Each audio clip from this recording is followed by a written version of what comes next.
Hello, I'm Greg. I'm the former lead singer of Lipstick Generation and the former host of the Lipstick Panel podcast. I'm here with Steve, the sole remaining member of Lipstick. And hey, who else Hi. do we have? Oh man, we've got the guys from Salvo. They're back. We've got Dan and Adam from Salvo to talk about the new record. They wanted to come back. I don't know what's wrong with them. Clearly they're not a straight edge band because they have to be on some drugs to want to hang out with the two of us and talk about their new record. But yeah, we're talking about The Traveler, which is out now, and we aren't totally recording this in advance of the album coming out. It's out now. We're talking about the day of. This is like hot off the presses. The Traveler. We got it. We listened to it. We're talking about it. So, guys, Dan, Adam, thank you so much for joining us. How you been? How's life? Super. Yeah, wonderful. Just wonderful. Excited about the new album. Excited. Yeah, excited. Excited and excitable. Thank you very much for having us back again. We really appreciate it. We had a ball the first time with you fellas, and so we'd like to continue that action. Well, I mean, I feel like I heard. Thank you for insisting that we resurrect our podcast. That's right. You know, there are podcasts like that where they go on indefinite hiatuses and say, look, we're not doing a weekly schedule anymore. Just stay subscribed, and then you'll get a notification in your feed like a couple times a year. Like, we did a new one. And apparently that works because there are a couple of shows that I'm subscribed to like that. We're like, oh, it's been 5 months, new episode. Cool. I'll listen to this in like a few days. Pleasantly surprised by new episodes. Or it's kind of like when Kiss had their own tribute album out, and turns out they financed themselves and picked the artist to do it. So it's kind of like that. It could be considered that, that way that we picked you guys to talk about us and how great we are. So am I the Garth Brooks or the Lenny Kravitz of this project? You remember that? I'll go for Lenny and the Stevie Wonder on harmonica. No, Garth, he brought it that time. Hey, yeah. I'd like to be the Yoshiki, but I know I'm not that talented, so I'm just I'm keeping it real. The Yoshiki. That's great. Yeah. So yeah, the Traveler, the new album, it seems more concept album-y than even the last one. Is this a concept album? Yes, it is. I say that unabashedly. Unabashedly, unironically, which is weird for a punk band to say something unironically, but I know we it are. is. We just decided to lean into it and accept what we are, whatever that is. Which is a progressive rock band. Yeah, I think if you only do concept albums, Pretty much. prog rock. We just decided if it sounds pretentious, well then, damn it, we're going with it. Okay. Yeah, we are. So that works. So, about half the songs on the album are written individually by each of you. So how do you organize a concept album around that kind of songwriting structure? Well, we when we were first talking about it, I remember we were talking about what kind of songs we wanted on the next album, and what was bothering me at the time, I was having this temptation to do that thing that aging and elderly rockers like us have a tendency to do, which is start writing advice songs. Like okay, now that I'm wizened and sagely, I'm going to write a song to give advice on everybody for how to live their lives or how to live their out their romances or things, like Billy Joel. What was the song? Listen, boy, it's not automatically a certain guarantee. That song, where he advises the younger generation. And I thought, I don't want to do that, and Adam didn't want to do that. And so we thought, let's get out of ourselves, get away from that, and make it all about other people. And so we thought we wanted the songs to be story songs about characters or other people or people in our lives, people that this theoretical traveler meets along the way on the road of life. Oh, so it's not like a single through line of an individual person's story throughout the album. Right. No. It's the traveler himself is actually. Let's just go for maximum pretentiousness here. Okay. We thought that it could be kind of like Mussorgsky's Pictures at an Exhibition. And that classical music thing. Have you ever listened to that one? Where the idea is that there's a dude who goes into an art museum in Russia, I guess, I don't know, and he's going through this gallery and he's seeing one painting after the other. So every painting has its own little theme, kind of like, you know what I mean? And then he gets to the end of the museum. I don't know. It's a really, really cool work. If you've never listened to it, you should. I haven't heard the work, but I have been in an art museum behind somebody who insists on writing an entire song about every single piece, and they bring their orchestra along, and you can't get around them, and it really just ruins the museum for everyone else. It does. But for him, it was really a work of art. So it was really good. And so that is the idea, is that like this one guy is kind of going through life and he's meeting one character after the other and learning from them, and you get to hear this basically cool story about somebody. Does that make sense? Yeah. So you just did a Springsteen album, including with all the brass. Well, yeah, obviously. Why do you always have to pull it back? Yeah. Why always back to Bruce? Yeah. I was going to bring it back to ska when talking about the brass. Oh, I know how much you guys love being compared to ska. we do. I'll take it. That's fine. We are. It's great. I mean, was Salvo one is of the- basically one of just the ska songs. Bruce Springsteen.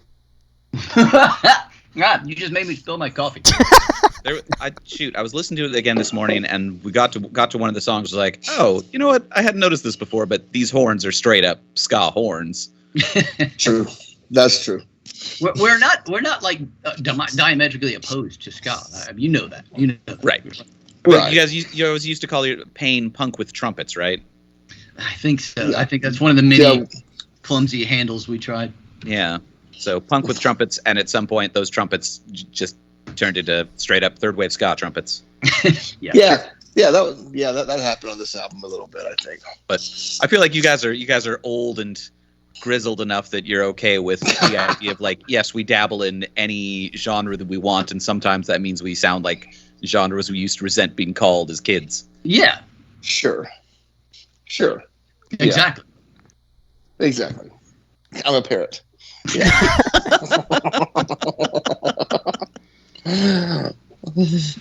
Anyway, so so there you go. Pretentious concept album description has now been delivered. Yeah, and that was going to tie into my next question of what the overall Yes, narrative was, but it didn't seem like there was necessarily an overall narrative. But then again, that can be like our lives. Just like most people want to put their lives in an overall narrative, but it's like you just do some stuff and meet some people, and then you're dead. So Well, it's the most I true feel concept like album it does- ever. I feel like the Traveler does follow an arc. It does follow kind of an arc. That's ARC, by the way. Yes. Not okay. It follows an arc and it goes to the end, and he does kind of resolve some things by the end. But I don't know. I'm not Yeah, gonna sit here and try. he learns like, look, giving up on your dreams is probably cool as long as you like your kids. Okay, sure. Yeah, let's go with that. That's good. Yeah, during That sounded like a very during the album. But if you don't like your kids, ditch them. Go follow your dreams. Tell them you're Then getting a don't- pack of six. Then don't buy this album.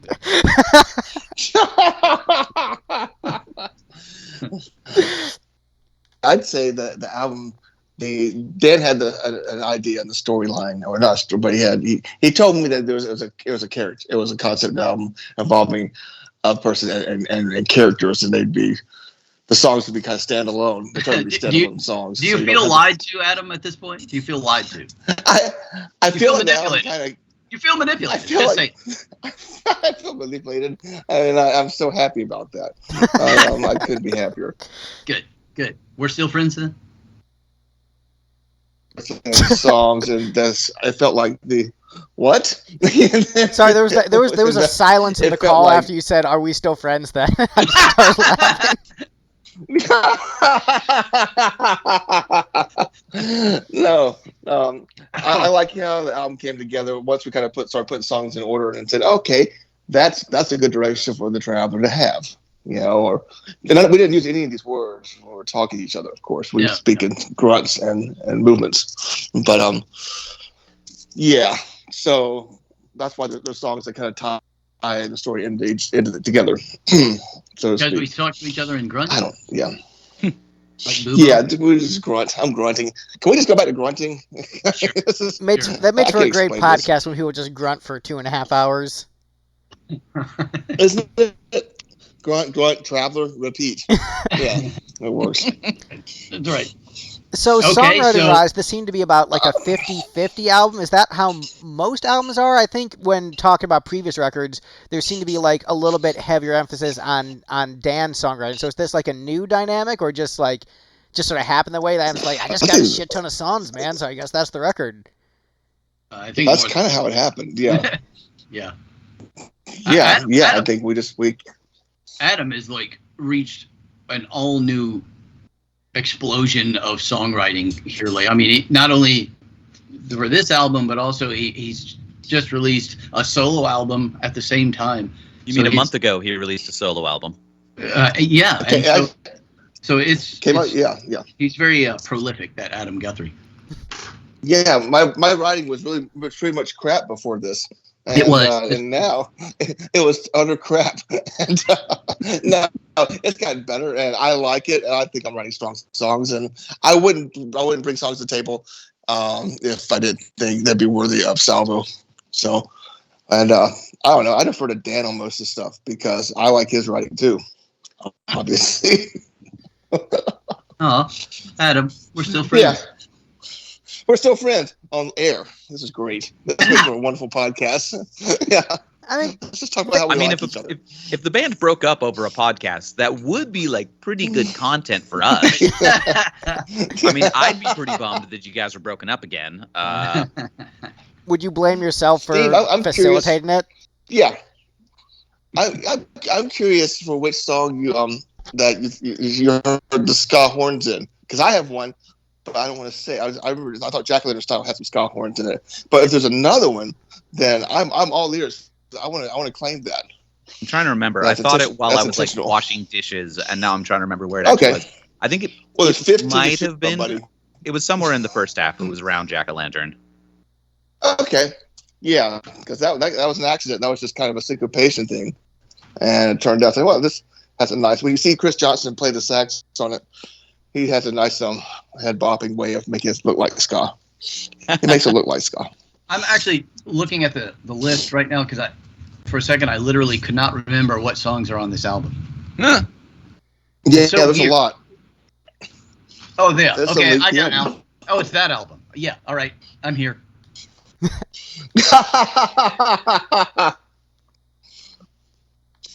Come to find out, there's secretly a whole nother Salvo album, basically Well, in the can. I mean, Yeah, we've well, already started work on the next one actually, so I'm getting them mixed up.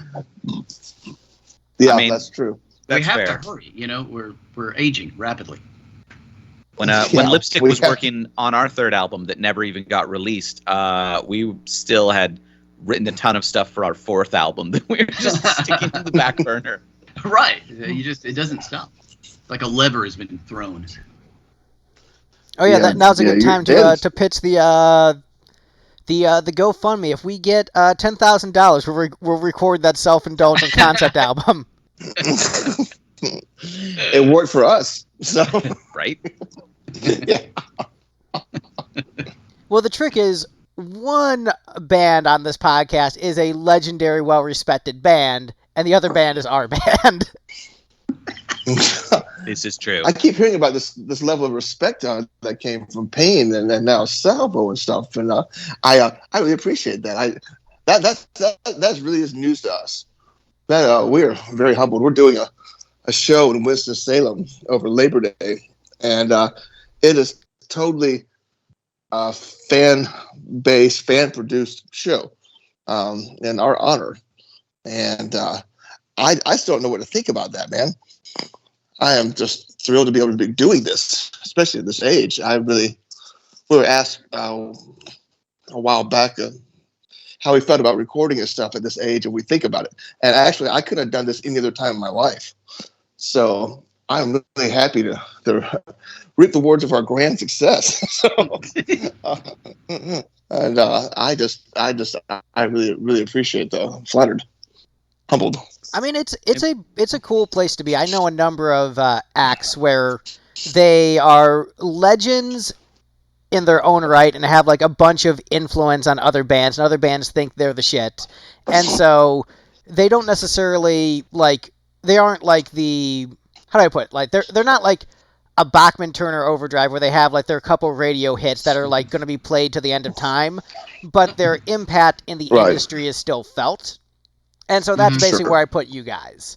Mhm. And so Mhm. I would just be like, hey, think it's cool. It's better than like, no one knowing your shit. Like at least people are like who know your Right. shit really like it. So yeah, that's yeah. a good place to be. Like having a legacy is pretty cool. Yeah, I'll take it. Thank We you. just have to wait another 1 or 2 decades, and people will suddenly remember Lipstick and insist on Well, no, us the coming trick back. is Right? people had to go to their show. Well, actually, people did go to our shows for a little bit. So, all right. So, yeah, we'll be legendary after I die.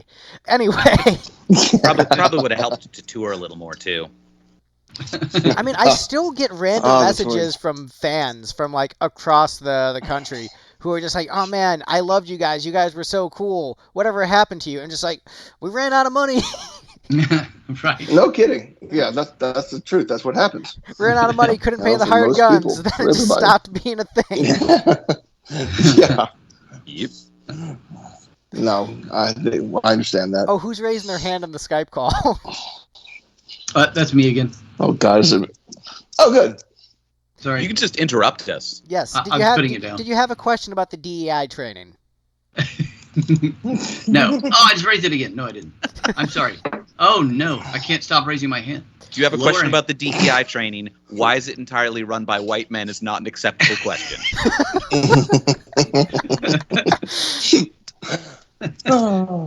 Yes. No. I was going to initiate a coup. That already, I'm gonna just roll past that joke I was about to make.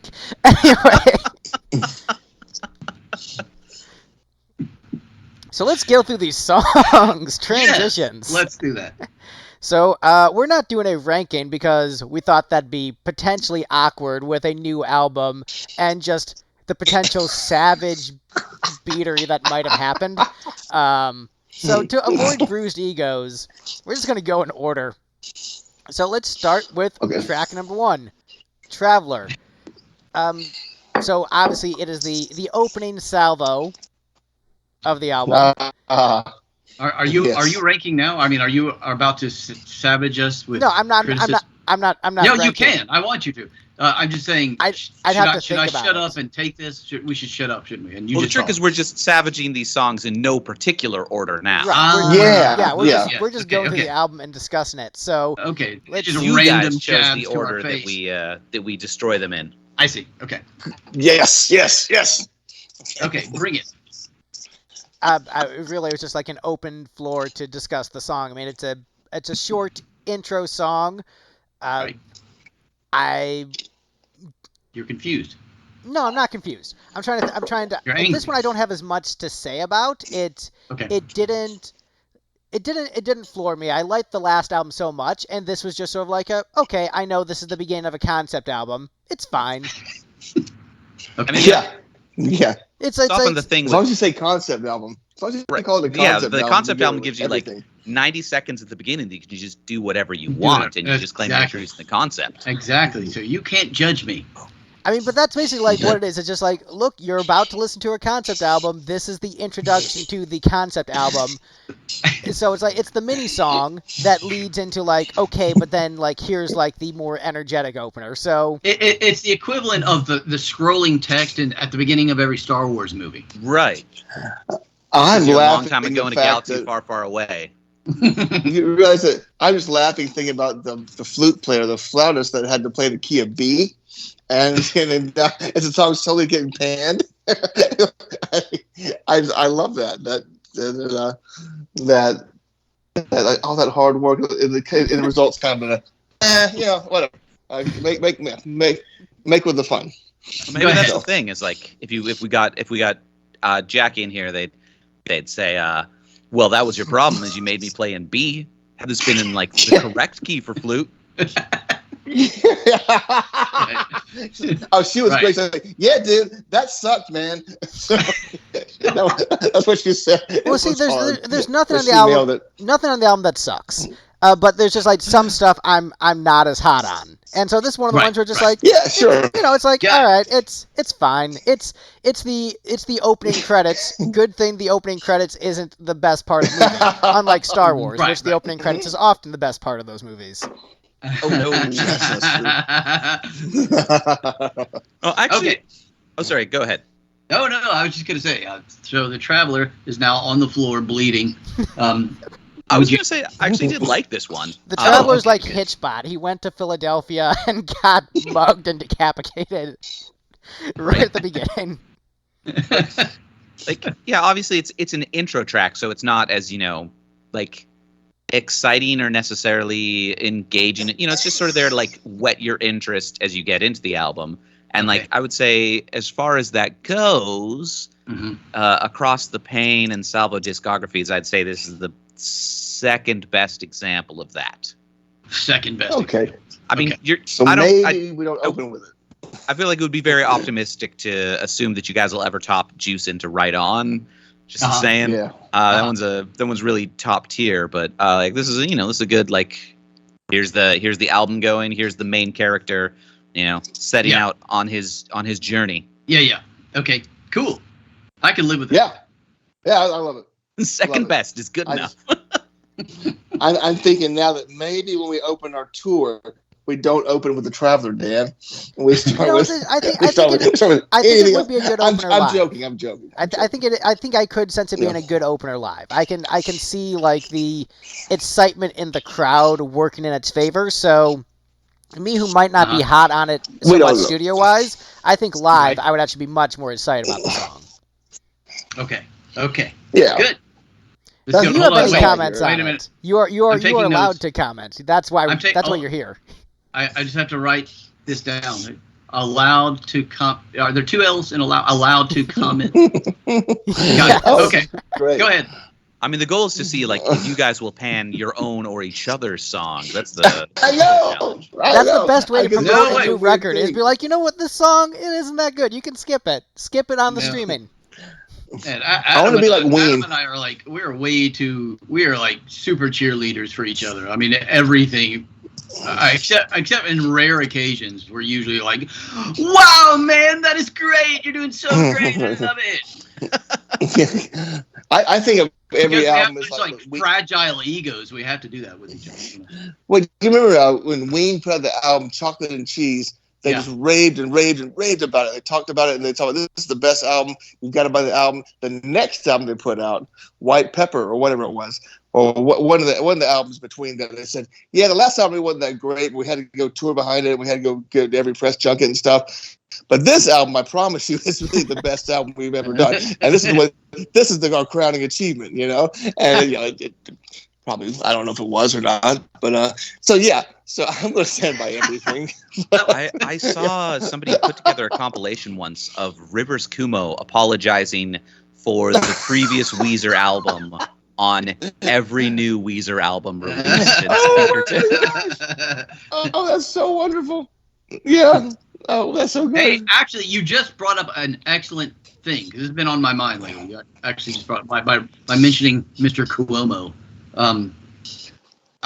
I've been, Adam, I know you have too. We've been getting like more than the average share of Weezer references to this album. Yeah. I mean, and that's not to say I'm not for a second claiming that we're on par with Weezer. What I'm saying is that it seems like there's been a number of people who would say, this sounds a little bit like Weezer. And I get a little perplexed at first. And I think, is that true? And so I'm asking you, lipstick panel fellas, is that true? Are we Weezer with really? Are we some kind of Weezer?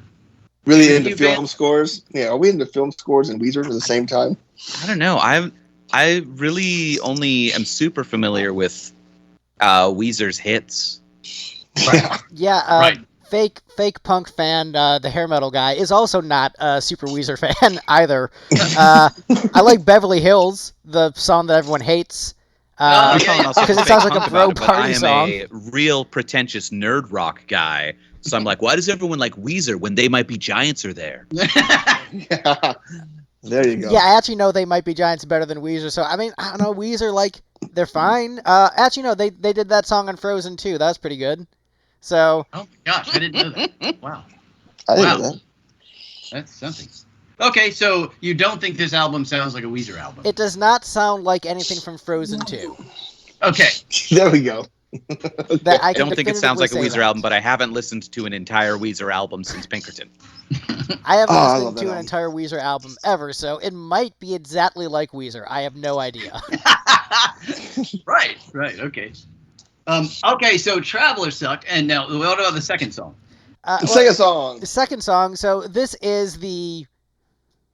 All right. So we're on Anything Can Happen Day. This Oh, yeah. is interesting because when I'm looking at the track list, like track 3 feels more like the big, energetic opener. Mhm. Yeah. But this one, like, it kind of reminds me of like some Beatles quirkiness, which Mhm. I am down with that shit, given that they're my favorite band. So, and there are a couple songs that have that Beatles quirkiness. So I'm just like, this is a really weird place to put this song, like musically, but lyrically, it makes a ton of sense as Right. track 2 to the album. Yes. And then it's Yeah. like, okay, this is the vibe I gotta get into this album. This is the rhythm I've got to get into, where it's going to be a little bit offbeat, a little bit unconventional, not just like, okay, we need the big, energetic, track 2, or this does fit into the track 2 sense where just like you do have like the super big hooks. That is a very track 2 kind of thing. Like you have the intro song, and then your track 2 is I'm 18. It's like, here's the single, the big song, the song that, you want, like, you get an earworm right away in the album. And it does cool. absolutely succeed with that. It has, the classic, pain, melodic lines. So it has all those things going for it. And I think this album, more than the last album, has a lot more like that classic Pain sound. Yeah. But it doesn't feel forced. It's like they went on a podcast and a bunch of their old fans were like, man, you guys don't sound like you used to, or something like that. That's exactly what happened. So, Except the one new fan was like, I like the piano stuff. That's pleasant. there was a little bit of, well, it wasn't to be deliberate, but for me, I thought that I don't want to, if we're going to play fast songs, we don't want to sound sad and old. So make sure we can play the damn tempos and have the same aggression and energy. And if we can't, then we won't write those kind of songs. We don't want it to be forced. But that's moving on. So to Greg's comments, Adam, you said on Facebook, I think, right? Oh, that, no. Oh, no. No, like you posted a video of the acoustic intro to this one, right? Oh, I And did. Yeah, man. You said that you're not going to be doing that on tour, right? Live ones will just launch into the song starting off, right? Actually, well, I kind of have to eat that. Oh, no. You did, Adam. You did. So I did Tell say us that. about that, Adam.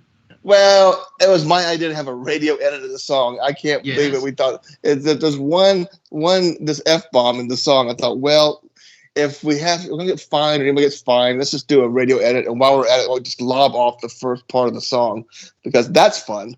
And so we have a shorter version of Anything Can Happen Day that we were going to release and put out as a radio edit. And we've pretty much all but scrapped that idea. So that happened between the time I released that video and now. Yeah, we just said that, you know what, the song stands alone. If someone wants to bleep it, they can effing bleep it.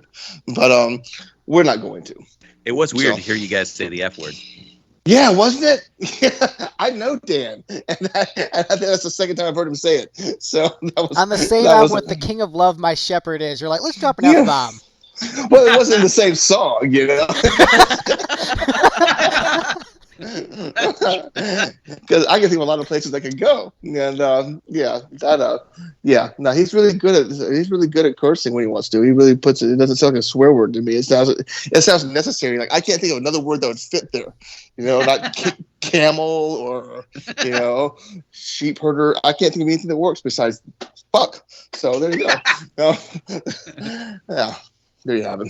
Well, I think that is the thing with songwriting is like well-placed, deliberate swearing can be very impactful. Absolutely. Like, I believe it. Yeah. Warren Zevon had that one song on, like, Oh yeah. his third to last album that, like, I think it was called My Shit's Fucked Up was the actual title of it, but it was hard to tell because they didn't have it listed on the back of the album or anything for obvious reasons. Right. And, like, there's not a lot of swearing on that album. He gets to that one song, which is about how scared he is of doctors. Yeah, And because he's dying. He's died of emphysema. Yeah, Well, that was before he got the the diagnosis. I didn't even realize this. Diagnosis? Yeah, no, that was like that. the album before that. Oh no! Oh, well, that's. But wow. Well, you know, He was the reason always he was afraid probably of scared doctors. of doctors is because he's an American and he would not be able to afford doctors. right? Yeah, there you go. Yeah. He really pronounced his last name Zevon? I don't know. I've been saying Zevon. Yeah, I've been saying Zevon my entire life. Me and that's too how I've always put it. sometimes.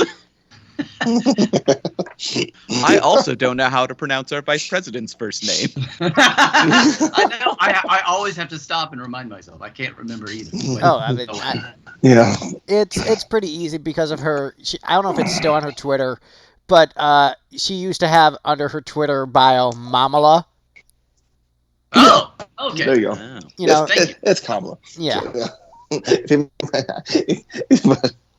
I didn't know. Yeah. Now I know that. I knew that. Half the time I knew that. Right, half the time you know that, because I've been told both by well-meaning people.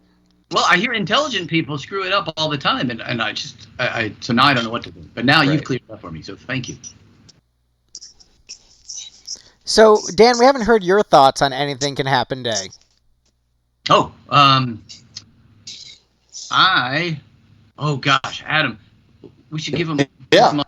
We should give the people like the behind the scenes on that song, shouldn't we? I thought you were going to say, quick, grab your classical guitar and play with me. I was about to run downstairs and grab that thing. And I was like, sure, we'll play a concert right now. I think the fans would really love to hear you guys play like a high latency, badly synced, lo-fi version of this song. That would be a great exclusive. Yeah, the song. I'm still learning what the song is, and I love it. We're about to release a lyric video for Anything Can Happen Day, and that's wonderful because all I can say, there's a bunch of pictures of hot air balloons, and the lyrics float by, and I go, oh yeah, that's what's happening. Okay, I get it. Yeah, Dan, I get it now. No, I'm kidding. I read the lyrics. I love the story, but you go ahead. I like that song. It was challenging. It was very challenging. It took a long time to develop. It went through a lot of different changes, and one of the biggest changes was literally at the last minute. Yeah. Like, okay, so if you're familiar with the song, you know there's a part after the first big chorus and the big part at the end where you hear a line going that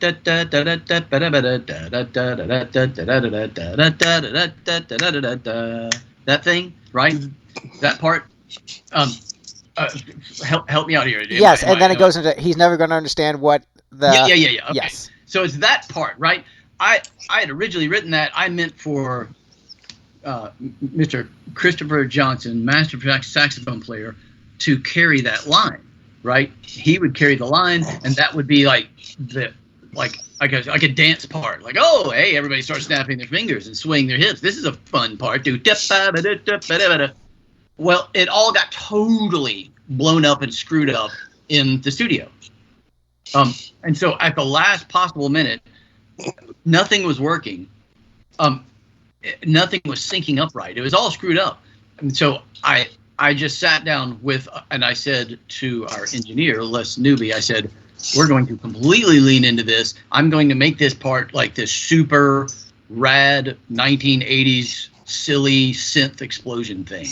And so I sat down with a whole bunch of like old Casios and things and hammered out that part and invented the F-bomb part at the last second and then threw that on. Isn't that stupid? Yeah, the original demo. Yeah, the demo. I wish you had heard from my point of view, because I was used to hearing the demo version. So when we recorded it, it's like pretty close to demo, that part, which is these big guitars, big bass, big horns, all kinds of stuff going on.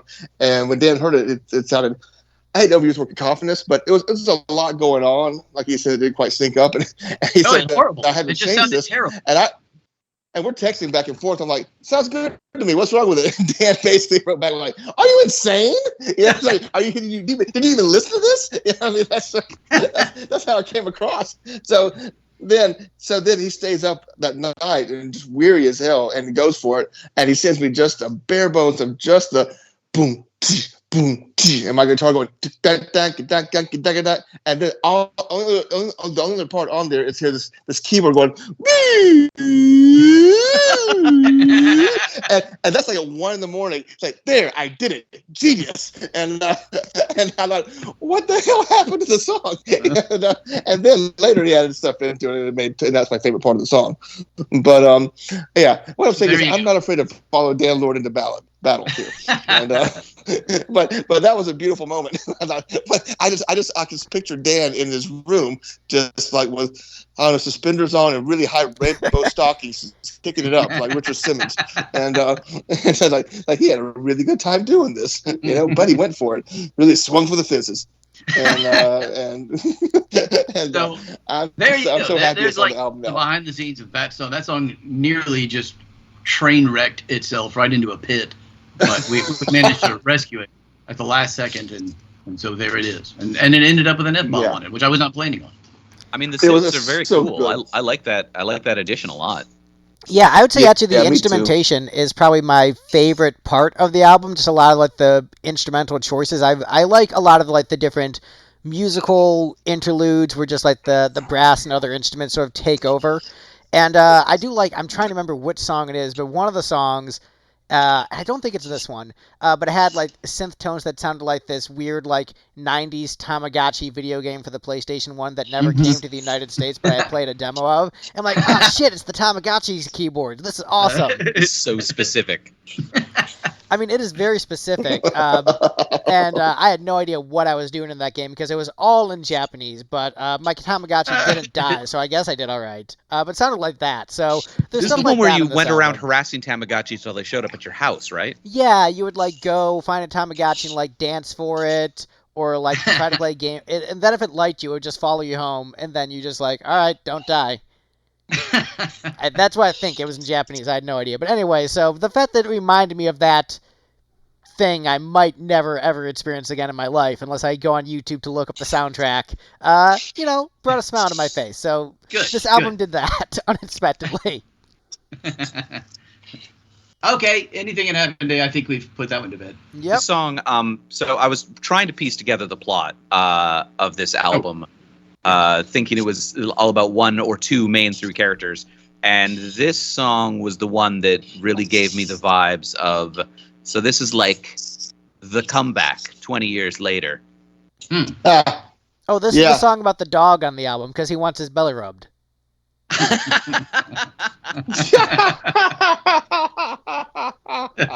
Yeah. Was that the last album? Okay. Yeah. So really, the entire Salvo Pain discography is actually one mega concept album. You have to listen to every song in order for it all to make sense. Right. I And agree it with all that. comes together exactly the way we envisioned it. Otherwise, just dance. So track 3, Handyman, I think this is, I can't speak for the Pain fans who were around since the beginning because, like, I wasn't there. But I feel like this is the one where the fans of the old stuff of the band were probably like, or will be super excited because this sounds like classic Pain in terms of like the energy, the aggression, but still like the fun vibe of it. And it's very interesting lyrically because it has the energy of like teenage punk band, but this very much has like, man, middle-aged relationship vibes. Like, there's this, MILF down the street, and she really appreciates that the handyman can just fix stuff around the house, and they have like a pleasant relationship. And it's like, but the fact that it's like Oh, her handyman is the superhero, the guy who can, change the light bulbs and stuff. And so for me, it's so funny because you have like the classic punk energy, and just it's such a wholesome like tale Yeah. about like It's, a relationship. So I appreciated that dichotomy. It charmed me. Yeah. That's called classic punk class solidarity, Greg. that's all Where you're celebrating the working class heroes who keep the wheels on in society. Yeah, Real Chumbawamba vibes about it. That couple is actually really is a couple in real life, and the guy is a boutique handyman. There wasn't a lot of I don't know, not a lot. The imagery and all it's all just personal experiences with that couple. So I didn't have to be that creative with it. I just had to observe. Wait, I'm reading lyrics talking about them riding bicycles and boutique carpentry. Oh no, they're hipsters. Yeah, well, kind of, yeah, absolutely, yeah. So except they're yeah. You missed the line Yeah, about they're my them age. drinking So I don't know. PBRs in the basement at a crust punk show. That would be the Gluten-free hipsters. PBR. I will say that song. I've been trying to write that song since '92, so it took this album to get that right. And I'm glad it worked out. Had a reason to do it. You've been working on the song since I was 2 years old. Yeah, exactly. I thought I heard you like a spit take. Yeah, since you were 2 years old, man. The idea was I came back to it every about 5 years, and this time it worked. You don't think it's I can too relate late to that? Yeah. Yeah. Oh, sorry. I didn't mean to cut you off, Dan. Go ahead. Oh, I just said you don't think it's too late, do you? No. To write this absolutely song? not. No. I mean, because it turned out good, and it's like, maybe that's why it feels like Classic Pain, because it was from that era. Yeah, there you go. I mean, that's what. Yeah, it's just this time it was faster. It was faster than it was in '92. So I'm proud of. All downstrokes. Nice. Yeah, we have a drummer that can play it, man. That's not an easy song to play, and he doesn't. Not an easy song to sing either, but it feels really natural. So thanks, guys. No, I mean it's a good song, and there is something to be said. Like there are some pieces of art, just like for whatever reason, it just takes forever to get done. Like I am begrudgingly working on a screenplay right now, where I'm not like in the right flow for it, but I'm refusing to work on other projects because I'm like, nope, I'm going to work on this till it's done. Even if there's something I could get done faster, something that makes more sense to do, that would be easier. Nope, I started this thing. I'm going to finish the damn thing. You are a man after my own heart. Yeah. Yeah, because you know how that is. We're just like, oh man, I have all these other songs I want to write, but I should finish this one first. I started it. It's not working. Why isn't it working? I'll try this. That's not working. I'll try this. That's not working. Oh man, it's been 3 weeks. Gosh, I am the same way. I feel you. So thinking about traditional track order, what we were talking about before. So like the usual thing is track 1 is the big single that you want to get everybody listening to the album with, and then track 2 is the hard rocker that is there for like the fans who've been there forever, and then track 3 is the ballad, right? That is. So you're right. See, I've always had the hard rocker was the opener, and then the single is number 2. But also that's because I listened to Dad Rock. I mean, yeah, I think both are common configurations, but it sort of is what you guys ended up doing, though, right? Is like Traveler's the intro that doesn't really count, and then Anything Can Happen Day is the single, and then Handyman is the one that like I feel like it like the hooks aren't exactly like what Pain sounds like usually, but it has that high level of energy. Yeah, I agree with you. Yeah, absolutely. And it's the ballad because it's respectful to women. And it's respectful to women. Right. There you go. So, Handyman, best ballad on the album. Adam, what are your thoughts? Yeah, I love it. I love that you just nailed my solo album. You're talking about here's the hard rocker, here's the hit, here's the ballad. So that's what I did, because that's my age. But yeah, I agree. Yeah, Handyman, best ballad. Yeah, at that speed. And Dan, what are your thoughts on this one? Oh, I love that song. I don't know. I loved it. It was fun to sing, and I just think it's really cool. All right. Well, Well, thank you. let's keep moving on, and it's so much easier when we're not ranking. We're just like, yeah, this one's trash at the bottom. All right, this one's pretty good right in the middle. So we'll You never have to have a know. lot of angst when you rank the songs and start with the ones that got voted the least good. I think that would also be like. Can I? Oh, go ahead. I was going to say, I know it sounds like Dan wrote this and I wrote this, no, but really, we go back and forth with each other so much, or we know each other so well at this point that it's pretty much, it's almost second nature to go, well, is this going to work? Is Dan going to like this? And is he going to sing over this? Because at the end of the day, he's got to sign off. He's got to sing these songs. And so there is a lot of back and forth, as opposed to, even if it's a complete song you bring to the table. And yeah, all those words I just said. Fuck this. Just please keep asking questions. Sorry. I hope you guys are believing this stuff. If you have to. How dare you talk too much in this podcast that, you put together? Yeah, if anyone listening is upset about how long we're going, you can pause it, right? You can come back. You can listen to this whenever you want. If there's a part that's boring you, like, basically every podcast player has a skip 15 seconds button. Keep going until you find the part you're interested in. There you go. Turn the speed up so you sound like Alvin and the Chipmunks talking about, pop punk, and then you'll have a good time. Well, see, if you speed it up, yeah, it I'm going to change the stop pitch. because at least with most we're podcast on this players. track number 4. Yeah, we're on We track haven't got number to track 4. 4 yet. Yeah. This is my 3rd beer. So, yeah, so please continue. one beer per song. Yeah.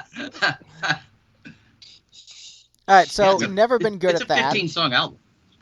Okay, yes, Yeah, never been good. So I've been talking about these songs at the beginning. So Steve, why don't you take point on this one? Okay, I like Never Been Good at that one a lot. I like the I like the snarky lyrics, the stories that are just like a little bit silly and very jokey and snarky and wordplay. This one is very cool. As a Yankee, the reference to sun showers is the devil's been beating his wife is just like super weird. Well, it's because they listen to our podcast on Smashing Pumpkins, and they're like, right. "Oh, we should put that in. That'd be interesting." Is okay? I didn't really. Is that little that idiom? Is that not a Yankee thing so much? No. Okay. So some people actually charted this out. They sort of went all around the country, and it's basically Mississippi only uses that idiom commonly. Wow. And then most of the rest of the South, most people say sun showers. Where I'm from, there's not even a word for it. No, like Wisconsin, just that doesn't happen often. It doesn't. So nobody refers to it. Okay. Yeah, I don't know. with Ohio, which is like we don't this- have a word for it. See, for Right. Adam and I, that phrase is very well known. I mean, look, the devil's been beating his wife, and it's just kind of people just rattle it off. Now, So- if you show up and like have opinions about what you call the device that's in the hallway in your school, that you drink water out of, show up with a strong opinion about that, you might get exiled from whatever town you're in. Water fountains. Yeah, you can call them that, but don't be in B-town after sunset. What Yeah, else do you call them? Bubblers. Bubblers. Nobody says bubblers. It's absurd. That's absurd. We immediately radicalized Dan on that one. Something like somebody says in New Zealand or something. That's just not what we say. Bubbler. People have very strong opinions on that in Wisconsin. Also, soda versus pop. Oh, absolutely. Absolutely. I have family in Michigan. I understand this. Oh, yeah. We could combine. The devil's been beating his bubbler. He needs a handyman.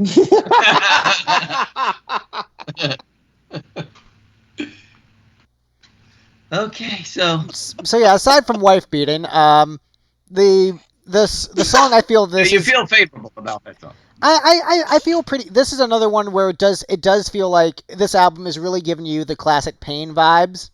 So the people who might have been not as into the last album will like this more because this is another like, especially like the the lyrics in this one.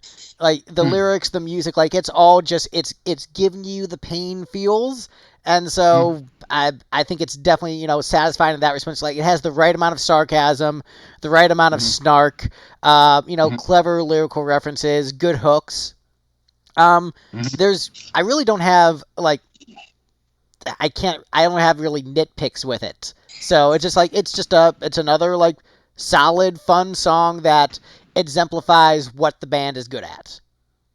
Cool. I wish I could use what you just said, Greg, and just take that and just use that as our soundbite and our review for the whole album, and we're done for the day. Because that's like it will please Pain fans, unlike the last album, and is full of hooks and yeah, I'll take that.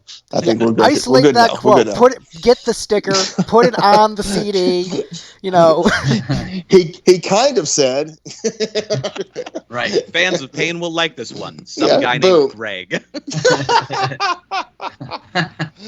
Oh yeah, that's great. Thank you. Music critic Greg Troy. I like the use of yas in this one. Yas are good. Always the yes. I love that. I love that. I think you guys have always been good at a well placed yeah. Mm-hmm. Yeah. I'm trying not to say yeah in response to that. Yeah. I'm trying to just say. Well, see, that's the key, right? Is the restraint. That's what makes it well placed. Is if you just responded knee jerk yeah with things, that would be not great. But you're saying That would be like, repetitive. oh, wait, We don't want that. is this where a yeah goes? No, we're not Metallica.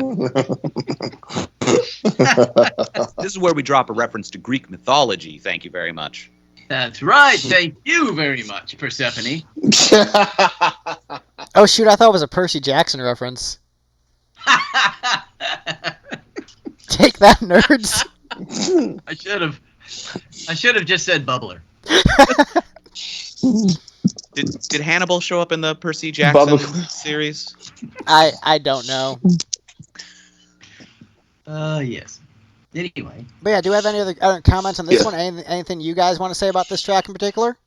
Oh, I hate this song. I like that.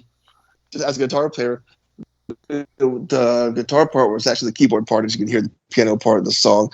Worked on that guitar part for 6 months, and it was the entire song. And then Dan wrote me and said, "You're going to hate me. What, are you in the band?" I said, "No, it's the song." It's like, "You cut the guitar, right?" Like, we got to kill all the guitar except for the intro and the outro. Like that's so much easier for me to, and I still screw the part up live. I'm so sorry, Adam. I'm very sorry. It's just like Adam I thought recorded the guitar for the song, and it was just kind of doing what you hear the piano doing, and I listened to it over and over, and then I tried just like hitting one magic button that muted the guitar, and I went, "Oh, that sounds good." Yeah, I'm sorry, we fixed it. It's the problem. Adam was the problem. I was the problem. I was that son of a bitch. So we took it out of there, and I love the way it sounds now. I get to hang out with the trombonist now, so it's cool. He comes to the. There you go. More background info about a song. Yeah, there you go. More stuff that should be sometimes mystery. less is more. That is a lot of. I've said this many times. A lot of bands care more about what's fun to play than what's fun to listen to. And I think it's important to take a step back and look, this might not be as cool for me to do on stage, but if it makes the song better, do that thing. Right. Yeah. You guys do that too? Yeah. I do that. We really do. We work hard at trying to say, okay, what's good for music listeners? We really do, I think sometimes. Yeah. Some things feel really good to play, and that feels good to me. But what's it like to? Do you want to keep hearing this for the next 20 minutes? And I'll keep doing that. Yeah. Okay, so that song's no good. What about the next one? The next song is "The Most Evil Person on the Face of the Earth," which this is one of the singles that you pre-released. Mm-hmm. This is this one and anything, right? Yeah, we ended up actually editing it a little bit and remastering it for the album. So I'm interested to hear what people who heard the EP have to think about the new version. I think it's better, but anyway, go ahead. Whoever wants to go first on this one, Yeah, I'll go ahead because I'll start negatively. I wasn't that into this one. It just, I don't know. It felt like a little bit unpleasant to me, which I guess is what, the most evil person on the face of the earth, they would probably be a pretty unpleasant person. But this song came out, unfortunately, the same year that the Worst Person in the World movie came out, which I haven't seen, but I see that poster of the movie all the time, and so I just keep thinking of that. But also, like, the lyrics, like, kind of gave me like a school shooter kind of vibe, and like living in the United States and just me listening to this song, it just made me like upset every time I listened to it. Wow. Yeah. But I'm like, look, I'm listening to the entire album straight through, and what I do when I listen to albums for this show is that I listen to each song a minimum of 4 times. So I'll listen to the song 4 times in a row to really let it sink in, make sure I'm understanding the lyrics, understanding the hooks, trying to just like force it into my memory, and then just listen to the album straight through a bunch of times after that throughout the weeks or whatever. So I get really familiar with the material. And this one's just like every time, like, all right, it's this one. Yeah. So it just, look, like after Uvalde, I'm like, you know what? I'm not, I know that's probably not what the vibe of the song was, but it's like. Right, and it wasn't. But nobody on Facebook ever had so few friends as me. Yeah, it's because you're a crazy school shooter who's killing kittens, dude. That's why no one wants to Facebook friend you. You freak. Right. Okay. So now that I've eviscerated it, who wants to go next? So I can build from that. So honestly, I don't much care for the verses in this one. And Greg's kind of right that like if you think too hard about the lyrics, like some of them can be like a little unsettling. Like, I'm the most evil person in the world. I'm a lady's dream come true unless that lady's you because I got no self-control. But like, oh, it's got some unsettling subtext. But I do really like where it goes after that. Like the bridges are very nice. Falsetto is one of my favorite vocal techniques. So the fact that you get into a big soaring falsetto is very cool. I like the Apple Tower reference. You hit the skip 15-second buttons a couple times at the start of the song to get to the good parts. Yeah, I wanted it to be. I obviously pre-Uvalde. I Back wanted to the school shooting before that.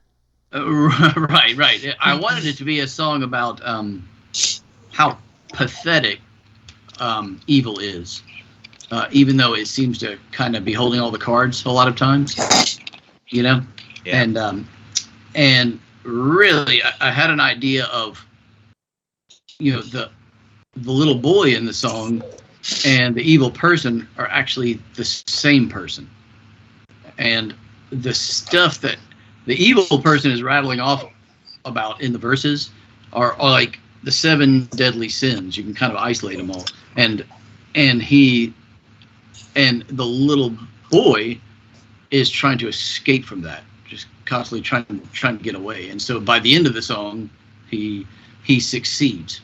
That's kind of what I was going for. It's supposed to be sort of like I don't know, like XTC, The Man Who Sailed Around His Soul, that song, kind of like that sort of like interior exploration kind of song. It's one of those things where like the metaphor makes sense. It's just sometimes you think about these metaphors and like, oh right, actually people being evil in the real world sometimes is really quite terrible, and a kind of sad, pathetic evil that is to be pitied is a good topic to write about. But then sometimes you end up thinking about like the actual, really hurting people, evil that people do, and it's a bit of a bummer.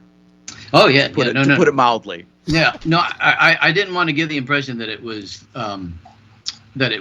something you could kind of celebrate, be flippant about. I mean, I know sorry it's for a tough your balance single. to strike. Like, well, I mean, snarky, flippant general songwriting and like okay, yeah, let's say something meaningful too. Right. Yeah. Anyway. Sometimes you're gonna hurt feelings. Yeah. Anyway, so there you go. Hurt feelings? Was that a Flight of the Conchords reference? Oh wow. I haven't thought about that song in ages. There you go. Yeah, I thought it was about a pathetic person. and had an inner child trapped inside of them that wanted to be free. That's how I saw the song. Yeah. And I love the horns in it. The horns are my favorite. Okay. That's all I have to say. That's it. All right. Moving I'll on. tell you this, guys. Yeah, I played a 7-string guitar on that song, though. 7 strings. That's right. That's One right. lower. Yeah. So that happened. So Okay. it should have really now been I'm a ready. gent song. A gent song? Yeah, with like the chugga chugga kind of guitars. Chugga chugga, I am the most evil chugga chugga person in the chugga chugga face of the world. I think if Chugga this chugga song chugga. was a doom metal song, I would have looked at it more favorably. I think of it as like a Michael Jackson Beat It type of thing, you know? That's what the beat reminds me of, the bass line, or something like that. Yeah, I thought it was like a metal Michael Jackson. Yeah. I mean, the Well, brass that's how I is, feel, the Dan. brass is Hey, cool. Dan, It's that's got how a I like feel. jazz vibe. So I would listen to a doom metal okay. Michael Jackson song. Yeah, there you go. Okay. Sorry to take up your time. What's the next one? yeah. So after eviscerating getting the the flow single on now. the podcast to promote this album, sorry. So that is the perk of doing shows with us, that you get honesty even when it's really awkward. That's right. That's Hey, right. we asked for this. Yeah, we asked for this to happen. So yeah, You have no one to bring blame more. but Feed me yourself. more. We're kind more. of like the opposite of a never meet your heroes. It's like a never meet your Yeah. fans. Okay, cool. All right, so Adam, you can open a new. Yeah, PBR jack-o'-lantern and- style. That let's Jack- shift Jack things Lantern. up. So Adam, tell us a little bit about this one and the thought process behind it. Really? Okay. It was the catalyst. Okay, the catalyst for this song. I was playing a bar gig at a dive bar, and I was not enjoying the gig that much. There's a couple of people there. I don't really care about that, but I could get into it. So I stood on top of my little tiny Mezza Boogie amp. It's like a 1-speaker amp, little combo, and I said to jump off of it, and the amp went one way, and I went the other way. And my joke was that the ego broke my fall. So I told our bass player Adrian Mamalejo about that. I said, that's a really good lyric. So I wrote a song that started off about hubris and the lack of. Hubris. Yeah, I think I might use it incorrectly, but No, it's great. no, don't give it away. Don't Man, give it away. Adam, I love it. I just think it's the coolest, smoothest little song. I love that song. It was fun to play on piano, man. Dan played piano on the record for that one. But when I wrote it, I literally just put my fingers on it. Yeah, I think you played the Oh, piano. I did. That's right. I played piano on this. Oh, that's cool. Yeah. So that was fun. Yeah. That's the setup for the song, guys. That's what happened. We took a chance with that one, I thought. I like this one a lot. I like the progression of the so you've got the something me up in jack-o'-lantern style in the anchor position of each stanza, but you change it up enough.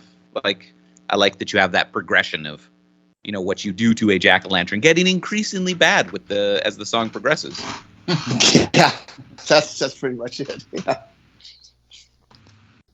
Yeah, I think musically this is one of my favorites on the album. I just I like the vibe. I think the lyrics are very thoughtful and mature, which is definitely still definitely interesting when contrasting with just like sort of like the big ethos of punk is like, nah man, don't be mature, young forever, and just like this is just like really, really thoughtful and nuanced and clever and just super pleasant. I enjoyed, this was always pleasant after the last song. Like, oh, thank God for this.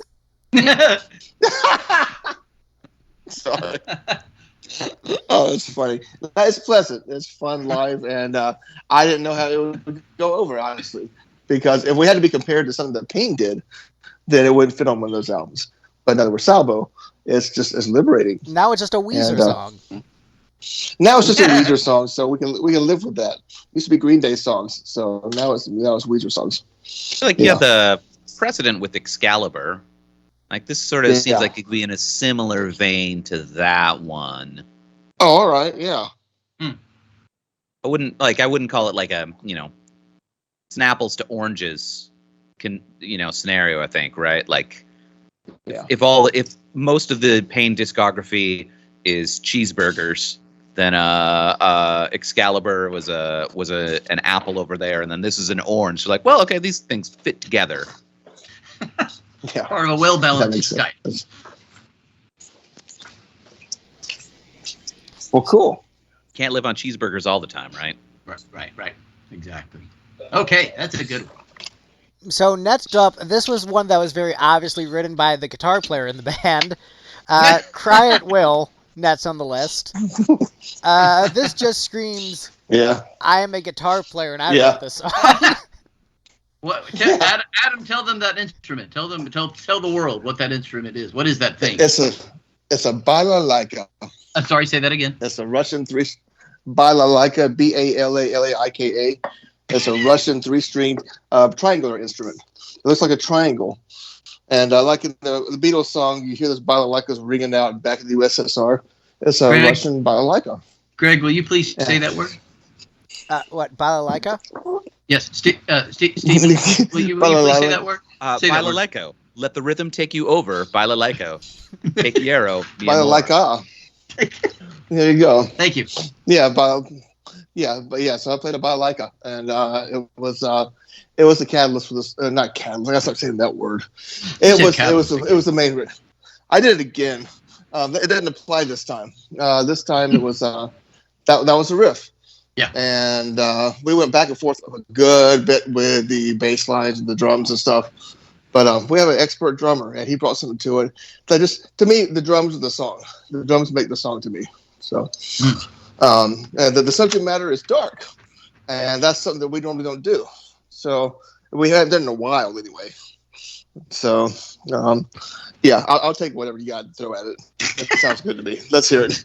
Feed me. Steve, do you want to go first? I do like this one a lot. The darkness comes through in the tone and melody of it.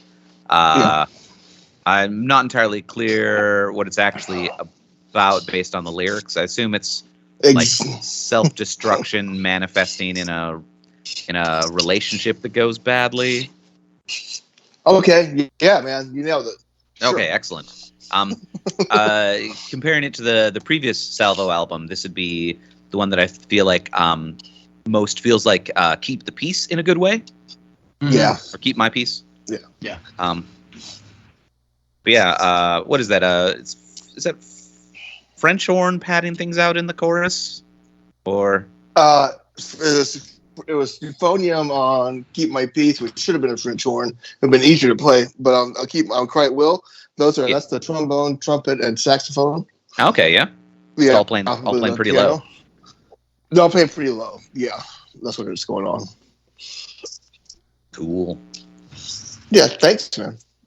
Yeah, so I'm going to be a little bit harsher, but still not as harsh. I like this one despite the guitar player vibes.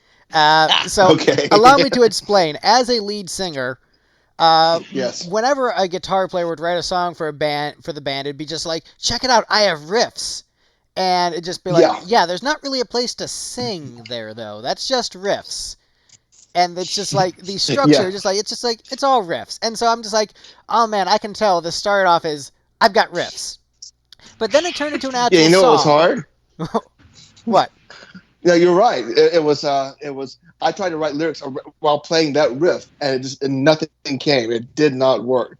So I decided to cut the riffs off cut out the riff where there was lyrics. Right, and then you've got like the bass line, and you've got sort of like a lower melody, which is also like basically the song has a bunch of things I don't generally like in it, but it's a good song. They all go together well, and so I'm like, oh man, this is like Greg's list of things you shouldn't do in songwriting, and you did like all of them, but they were still good.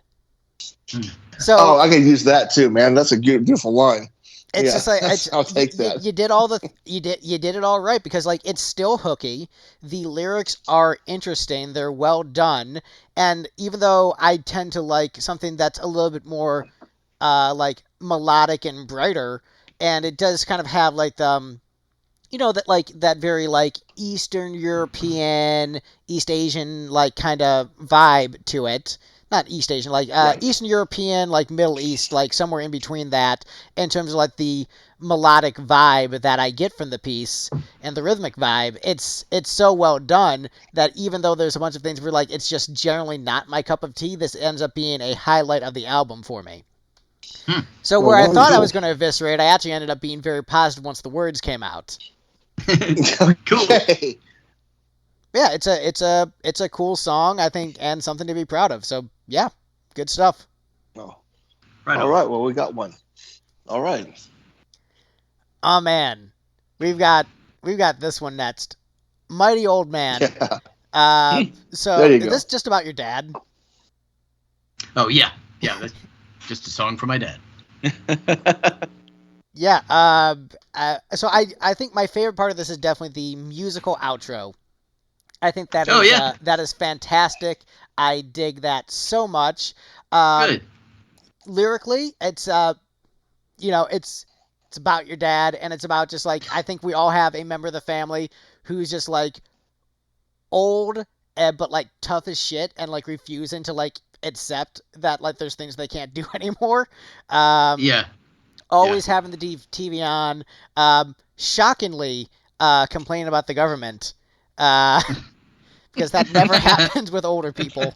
Yeah, I mean it's fun, it's catchy. But for me, actually, by far the highlight is the outro. I really, really dig the outro. Oh, good, cool. Yeah, that's a fun part. This one very much feels like a direct sequel to Anthem for the Middle-Aged Man. Yeah. It's like take that same guy, add a couple more years, and now he's the That's mighty right. old man. Mighty Old Anthem. Mighty old anthem. This one, for me, this one ends up being a little bit weird, sequencing wise on the album. Just that, like, Yeah. going straight from "Cry at Will" into this isn't doesn't flow super great for me. But I recognize that this is also the side B opener. So if you're listening to it on tape or vinyl, you've got that clean break of that was the that idea. clear side A closer. Right. And then this clear side B opener, Yeah. where they're separated by the All actual literally getting up and crossing the room to flip the disc. Yeah, it was weird. It was hard to decide that because at this point the story can go anywhere. It's just as other characters and the person's life or himself. Hey, and on that outro, that's another good example of trying to decide what sounds best to the listener. Just like we cut the guitar off in Never Been Good at That. And this one, you'll be pleased to know that I cut myself out of that part. Yeah. Because originally in the outro, I was going to be doing some kind of nah, yeah, something, some kind of rhythmic thing. And I listened to it and I just muted it and took it out. And so now you can kind of hear, the oboe and that nice little arrangement of stuff. Yeah, the oboe was a nice surprise. She came in there and just right, Dan was the oboe player. Yeah. That's- Her name is Siobhan. Siobhan, and she freestyled. just very talented, and it was it was a lovely addition. Yeah, improvising it's oboe really player. So Also, there you props go. for a George Burns reference, because I'm sure all the listeners will get that. Yeah. Frank Sinatra has become a George Burns. I mean, I appreciate it, but I sincerely wondered, like, who is going to get that reference? Who's gonna get that? I don't know. I mean, I did, but also, like, I am remarkably weird and definitely not, like, the target audience average listener. In my mind, I just have Frank Sinatra as just kind of this eternally, like, in my mind, eternally, like, late 30s, early 40s, awesome, cool, like right at his peak. And then George Burns is always eternally old. Even though, of course, I know he had a whole lifespan. Right. For some reason, he is eternally old in my mind. And so he's like the quintessential old man. That's what I thought. I get that. I have some people who are just like, you're just 30 forever. I don't care that you're 78 now. You're actually 30. Right. Exactly. Yeah. Steve, did we get your? Yeah, we got your thoughts on this one, right? Yeah. You said the sequencing was weird, but otherwise, liked it. Correct. Cool. Okay then. All right. Well, next Hard Here we to go. hold. hard to hold. 400 blows. Yeah, here we go. This is another one that I would compare to Keep My Peace on the last album, but less enthusiastically. This one just didn't really land for me, unfortunately. Yeah. So That was a tough song. I'm gonna have to, unfortunately, completely agree with Steve. Oh no! Yeah. It's the worst when that happens. Because the thing is, I loved the sexy jazz piano ballad on the last album. This one, I don't know if something like the melody wasn't working or just like the pitch just felt a little bit weird for me, but just like it didn't click for me. And this, unfortunately, like falls closer to the most evil person on the face of the earth vibe for the album, where I didn't care for it. I like the style. So it's sort of like the opposite of Cry at Will, where it's like Cry at Will has everything I don't like in a song, but done so well that I'm just like, yeah, I'm into it. And this is just like everything I like, but done in a way that just like didn't click with me. So yeah, sorry. That's okay. I understand that. I stand by it. I like it. I wanted to write a tango. If I didn't like it, I wouldn't put it on the album. But that was a hard song to communicate, and I think we did what we needed to do with it. There's a lot going on in that song, man, and then there's a melody on top of that. So I think that the horns is my favorite part of that song. I feel like that's the most guitarist thing that you've said this whole time. Is this whole song was difficult to write, and then I had to write words on top of it. Yeah, and then no, you totally you got me. You read my book. That's it. Yeah, I did get to play a neoclassical metal guitar solo in it though, so I'm very proud of that. That was a one taker. And if the bass player had laid down his part first, it would never come out that way. It would have been Reverend Horton Heat or something like that. So, I mean, the solo was very good in this song. I definitely will give it that. It's just I'm actually surprised that I'm not all about this song. Like, just given my taste, the fact that I'm not like slobbering all over it is shocking to me. Well, yeah, I mean, there's upright bass in it, so that might throw you off. No, I love upright bass. Like this has all the things that I want. That's why I'm confused. Yeah, I get that. I'll be honest. I love the song.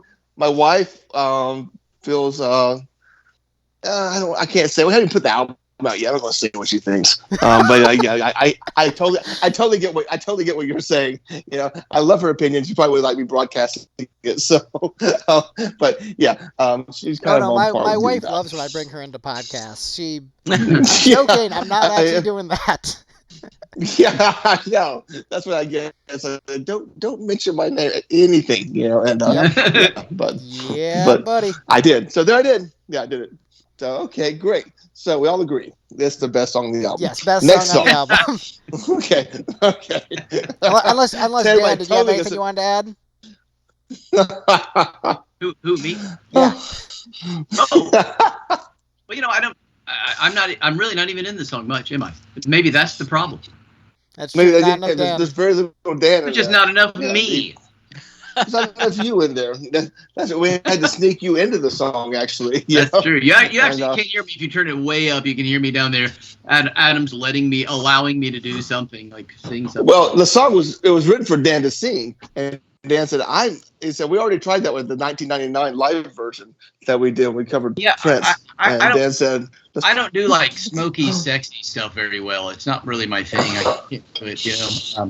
And I've tried, but we thought Rachel would be better, and she was way better to sing that song. Yeah.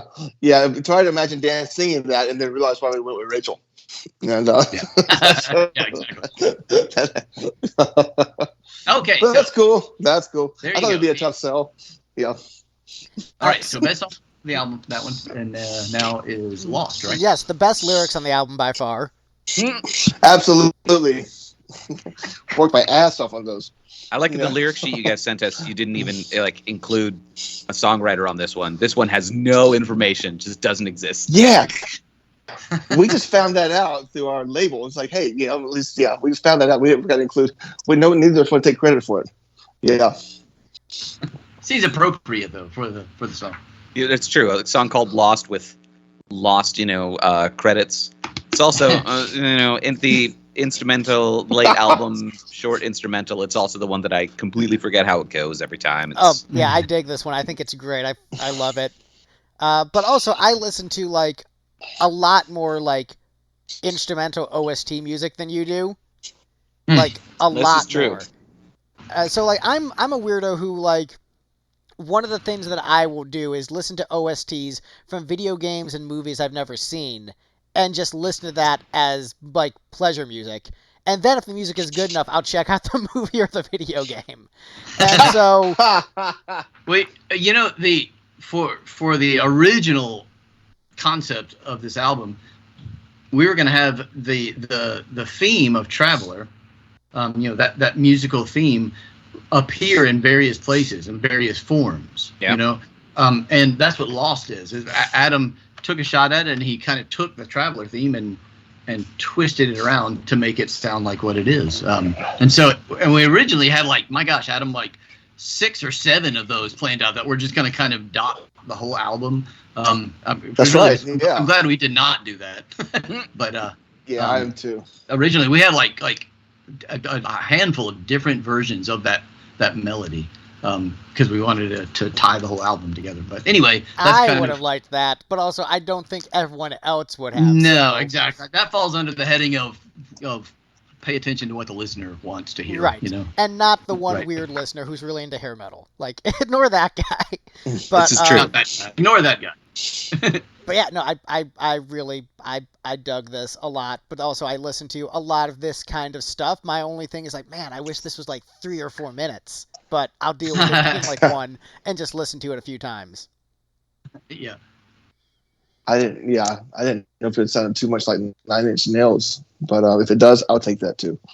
But the song, I think it's E flat minor over D flat. It's an interesting juxtaposition. This is interesting.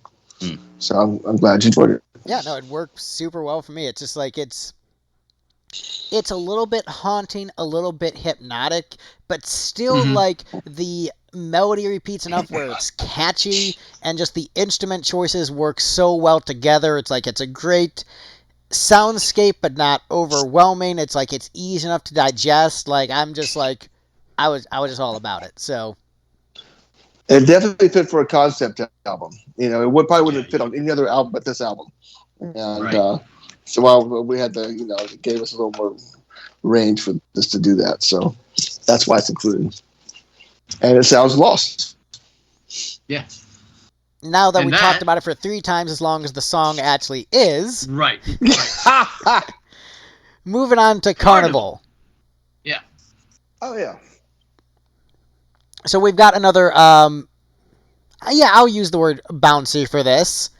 So we've got another fun, bouncy song. Works really well with the whole, like, traveler mythos that you've got going on for the whole album.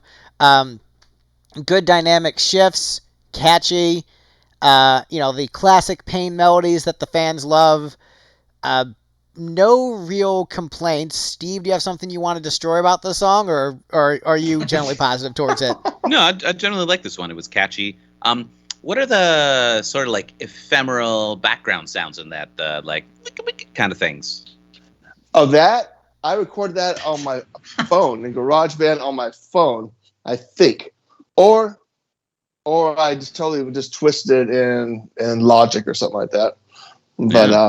But they were actually piano parts that and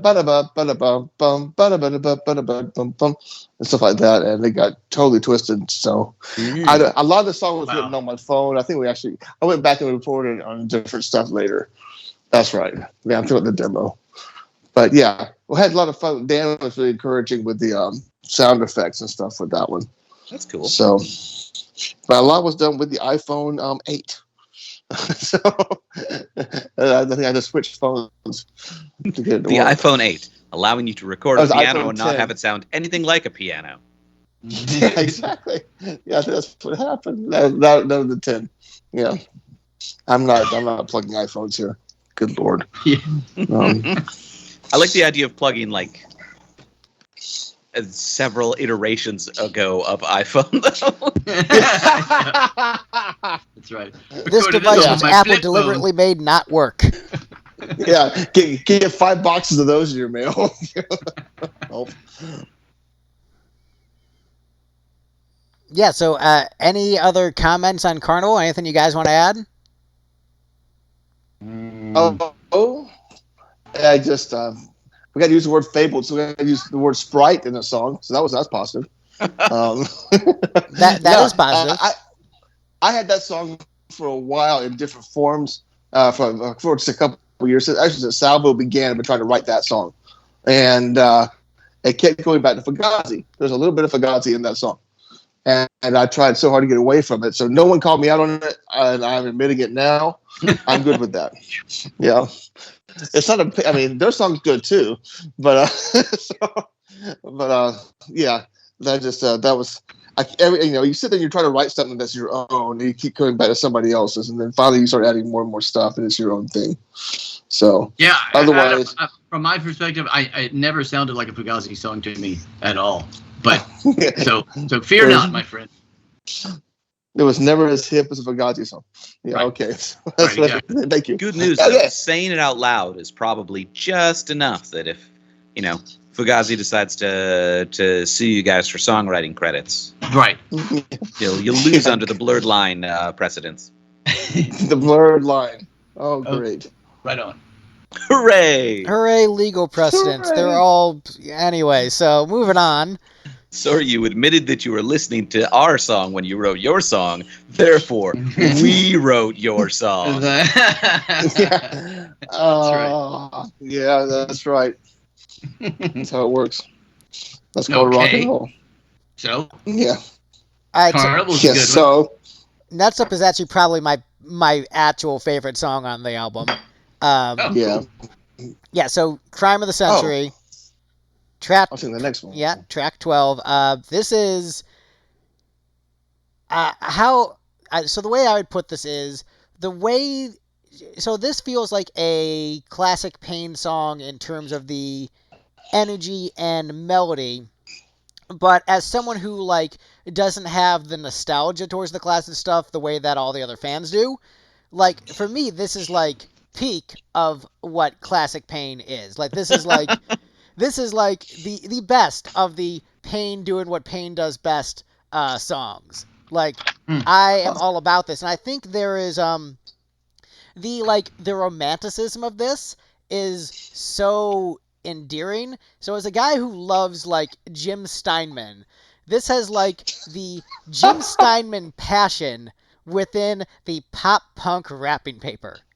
And so Bad for good. yeah, Wow. yeah, exactly. So this is just man, I love you, babe.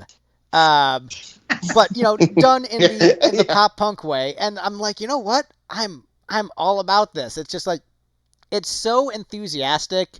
It's so catchy. It's got so much energy. It's so infectious. It feels so sincere. And it's at this crescendo in the album where it's just build, build, build, build, build, build, build. And the entire song, it just feels like it's continually just building and just awesome. So I fully dig it, and I know Steve is laughing just this is classic Pain done best. But take that, you nerds! It is. I would say this does distinctly sound like Pain run through the filter of more maturity and time. So, for example, the song that I find myself comparing it to is M-Slurs with Guns, where I feel like guns. yeah, you guys are older, more mature songwriters. Are well, hold on, maybe we'll not use the M-slur, but it also is a little less edgeless overall, or a little more edgeless overall. It's the same sort of energy, same sort of like enthusiastic, awkward love song, but no jokes at the expense of people with birth disabilities. Well, this is the Yeah, enthusiastic there you love go. song that he can play for his wife. And, like, there's no sarcasm in it. It's just like, no, I actually just like you. Yeah, we're shooting a video about that. We're shooting a video for that song. We're shooting several videos, but that one is going to be well. By the time this comes out, we will already have shot the video and it will probably have premiered. So we have a video for the song, and it's a true story, man. It's actually it's a personal song. And Dan said, Adam, you've written a punk song. I'm thinking, finally. So, but yeah. So you're saying you met your wife during a bank heist? I will tell you. Okay, yeah, I met my wife at bingo at Saturn, the club in Birmingham. That's a really cool, just indie club, and they had bingo night. And I could have done some really stupid things that night, but I made a good decision for once. And so the songs are. Anyway, I told the same story to our sax player. I said, "Hey, man, we're shooting a video at a bingo night coming up." He goes, "Wait. We have a song about bingo?" And oh no, wait, I'm talking too fast again. I'm getting ahead of myself. Anyway, yeah, we made a bingo night, and it's kind of. I used to live above a baseball park, so there was fireworks and stuff, and all that stuff got tied in together. But the idea was it was a short song, and I'm very happy that I had a reason to write it. Oh man, nah, So it's yeah, freaking, there's it's not a freaking lot of great. sarcasm. It is it is, you know what? It is one of the great love songs. Yeah, And it dare really I is. say, lightning was captured in a bottle, both in your real life and in the song. It's fantastic. That's Dan cool. had to sing that, Dan had to actually sing those parts, and he said, "I'm going to give my best Bon Jovi." And so it's like, where did that come from? I thought, yeah, but he had the 4-part harmonies to that and all, and that's me playing piano. It's just like, okay, so it was a filler for Jerry Lee. I'm like, I'll bring in a real pianist to play piano, and then that'll be the Jerry Lee Lewis, piano break, and nobody showed up, so that's made it on the record. Man, imagine I if Dan love had this song. actually become a priest. All these songs about how much Adam loves his wife would have been super awkward to sing. Thanks for rubbing it in, Adam. Oh my gosh. I love it. I love this song. I told Adam that I think it's one of the best he's ever written. I love it. There is a brunch version of it that sucks, so I'm going to send that to you just for fun. Yeah, but yeah, I love this song. It's fun to play, and it's got a good response so far. Yeah, so I was getting unanimous excited praise about on the this next one. song. Yeah. And so then we're moving on to lucky number 13 with Extraordinary. That's my favorite. Okay. Yeah. This one coming up. Go ahead. I'm sorry. This one, I think it's just like, I like it, but it just has the unfortunate task of following Crime of the Century. We're just like, this is good, but you just came after Crime of the Century, so sorry, dude. Womp womp. Which is just like, and I think if you put this anywhere else on the album, I think it would shine more for me. But it's after Crime of the Century, so it's like, yeah, this is good. But it's like, you've got like an A+ following a quadruple S rank, where it's just like, I'm trying to think. I was thinking. It's like, story-wise, aging Kobe versus like Michael Jordan in his prime. It's like, yeah, you still great, dog. You still great, but you ain't Jordan in his prime great. Sorry. That makes sense. I get it. Okay, cool. So yeah, this is good, latter day Kobe Bryant, as far as I'm concerned. It would have been harder if we'd written like the story out ahead of time. So we need a song that sounds like this, a song about this relationship, a song about this guy, a song about her, about like this, and then every song has to be progressively just more intense. That would have been tough. Anyway, yeah. Steve, what do you think, buddy? Interestingly enough, I am in a similar place with Greg resequencing, but regarding sequencing, but for like completely different reasons. I feel like this one probably should have been track 14 just because of the way it resolves things. Right? This song really like feels like a climax of everything that's gone before it. And so this should be like the part where the story resolves, the story ends, but then there's 2 songs afterwards. It's like, oh no, that's too long of a denouement, you guys. This is Resolution Part 1, followed by Resolution Part 2 and Part 3. But I do think the next track is a better resolution. But, you know, we'll get into that. I want to make sure that we allow the band members to talk about this Kobe Bryant song before we move on to the next one. I can tell you as a musician, as a guitar player, because that's what I care about, is that I got to use a 7-string guitar, a baritone guitar, and a 12-string guitar, and a Les Paul, all at the same time. And I mean, come on, man, that was quite that was a barrage there. Who would like the most guitar player sentence I've heard this podcast? It is. Yeah, and then we tried to make it sound like George Michael's Faith. You know, so trying to get this all down to that and sound like George Michael, which would have been awesome. Yeah.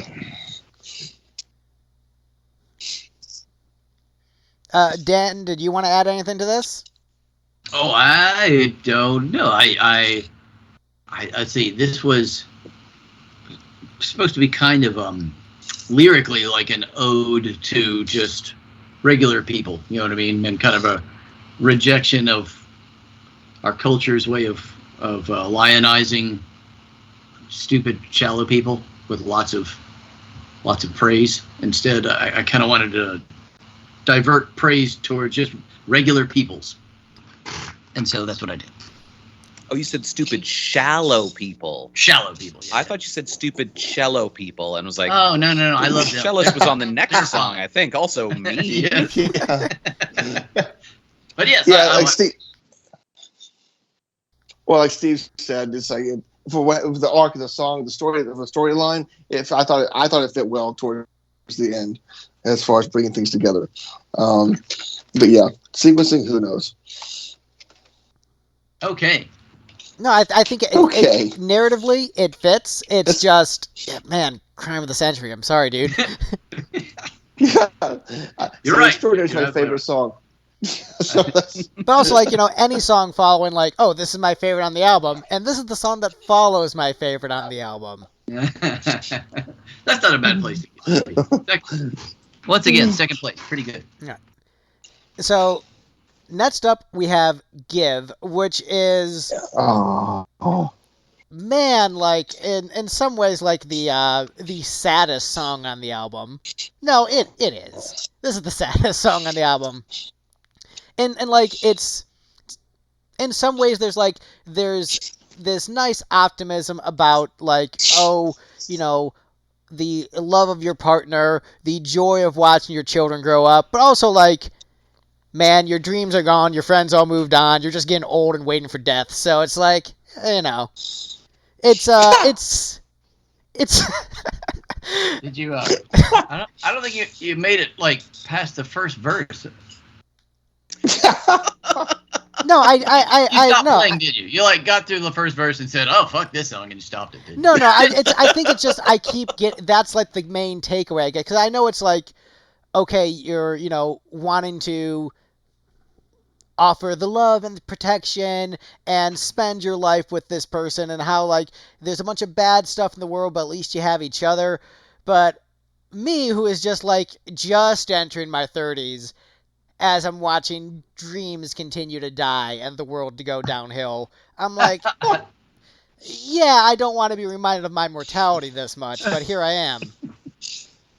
I see. Okay, that makes sense. So it's not necessarily your fault as the writer, but my fault of being 32 years old and my band largely failing for the reasons of me not being a good singer and me not having enough money to pay hired guns, because the American economy has screwed over my generation so much that, like, basic standards of living are just, like, increasingly becoming not a thing, as our democracy is being whittled away with things like the Supreme Court deciding, you know what, yeah, states, just go ahead and make up your own election laws for federal elections. And if you just want to turn over stuff, yeah, that's fine. That's not going to cause a crisis of democracy. So as I'm watching civilization collapse, my dreams die, my friends go off in separate directions, and not having any money to pursue anything, listening to this song, it's like, but at least your kids are all right. It's like, yeah, but also they're going to live in the shitty world that's getting shittier. So You know what happens though? She arrives. she arrives. And then Like, she yeah, arrives. I've got my She wife, arrives. I've got my She cats. arrives. That's cool. I got my cats. I know it's so true.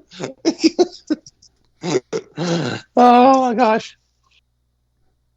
But yeah, it's catchy, so it has that going for it. Good hooks. This really says more All about right. me than the song. So anyone who wants to brutal honesty on this show. Right? Yes. Okay. Steve, did you like it? Did you not like it? Yeah, What'd you think? I'm not super excited about it. This is one of those, quiet, close out the album kind of tracks. It's not really my jam, but I feel like this song isn't really for me. I'm here for the energy and the snark. And you guys were like, yeah, but we need a song about optimism through family when your life gets you down. And I'm like, okay, you can have that. Not my jam, but if it's what brings you joy, then who am I to take that away from you? I insisted this song be on the album. I think this might be more of me. I loved it. It was hard to play, and it was beautiful to listen to for me. It made me cry, almost. It did. It made me cry. And then I got to play guitar on top of it, so that made me happy. But I like when Dan gets reflective and soft. So I'm just picturing you guys in the studio and being like, all right, we're gonna need a take with no open weeping because it's bleeding into the mic. Yeah, there you go. Exactly. The Blue Jean Committee on Democracy Now. Yeah. No, yeah, the documentary now. Never mind. Don't forget what I'm saying. I'm talking out loud, and my brain is talking out loud. It won't stop. Yeah, Dan, please say something. Oh gosh, no. I'm just. By the way, that'd be a soaking up all great this. lyric. My brain is talking out loud. It won't stop. It won't stop.